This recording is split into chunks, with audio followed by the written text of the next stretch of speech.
How to fix Samsung Galaxy J4 Core। Hang and restart problem. नमस्कार दोस्तों, स्वागत है आप सभी का तिकराज यूट्यूब चैनल पर। तो दोस्तों, आज की इस वीडियो पर मैं आपको बताऊंगा कि कैसे आप जो है अपने सैमसंग के डिवाइस पर हैंग और रीस्टार्ट प्रॉब्लम सॉल्व कैसे कर सकते हैं।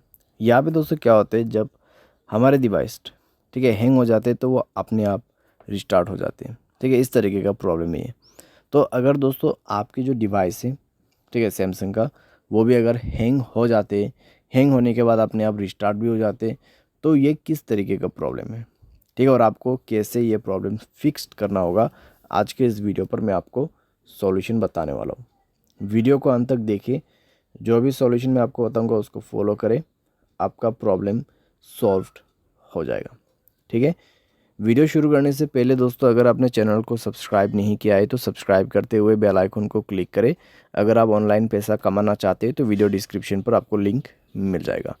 किसी भी प्रॉब्लम के रिगार्डिंग पर आप हमें ट्विटर पर फॉलो करके मैसेज करें। तो चलिए दोस्तों, वीडियो शुरू करते हैं। तो यहाँ पे दोस्तों जो हैंग एंड रिस्टार्ट प्रॉब्लम है, ठीक है, तो उसको फिक्स करने के लिए आपको सबसे पहले तो स्टोरेज में से क्लीन अप करना होगा। स्टोरेज को क्लीन कीजिए और मोबाइल पे कई सारे एप्लीकेशंस है तो उसको डिलीट कीजिए। ठीक है, बहुत बड़ा एप्लीकेशंस आप यूज़ करते हैं तो उसका डेटा को क्लियर करके यूज़ कीजिए। इससे आपका जो रैम है वो खाली होगा। ठीक है, और कोई भी दोस्तों एप्लीकेशन जो कि बैड एप्लीकेशंस होगा उनको भी डिलीट कर दीजिएगा। बैड एप्लीकेशन जैसे कि कोई अननोन वेबसाइट से इंस्टॉल किया हुआ एप्लीकेशन, ठीक है, तो उनको डिलीट कीजिए और अपने स्पेस को फ्री अप कीजिए। उसके बाद माय फाइल्स पे जाए और यहाँ पे भी दोस्तों स्टोरेज को फ्री अप कीजिएगा। ठीक है, जब स्टोरेज आपका 40 to 30% एम्प्टी हो जाएगा, तब आप अपने मोबाइल सॉफ्टवेयर को अपडेट करेंगे। ठीक है, मोबाइल सॉफ्टवेयर को अपडेट करेंगे। मोबाइल सॉफ्टवेयर अपडेट होने के साथ ही साथ आपका प्रॉब्लम सॉल्व हो जाएगा। ठीक है, तो हैंग और रिस्टार्ट का जो इशू है आप इसी तरीके से फिक्स कर सकते हैं। तो ये सॉल्यूशन को आप फॉलो करके देखिए, प्रॉब्लम सॉल्व हो जाना चाहिए। अगर सॉल्व हो जाता है तो अच्छी बात है।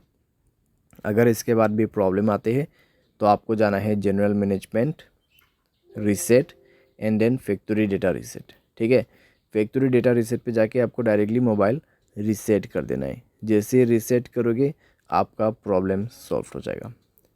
तो इस तरीके से दोस्तों आप अपने हैंग एंड रिस्टार्ट प्रॉब्लम को फिक्स कर सकते हैं।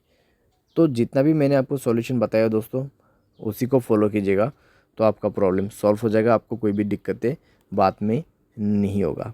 ठीक है, तो जो पॉसिबल सॉल्यूशन था मैंने आपको वही बताया, तो आप भी उसी को फॉलो कर लेना।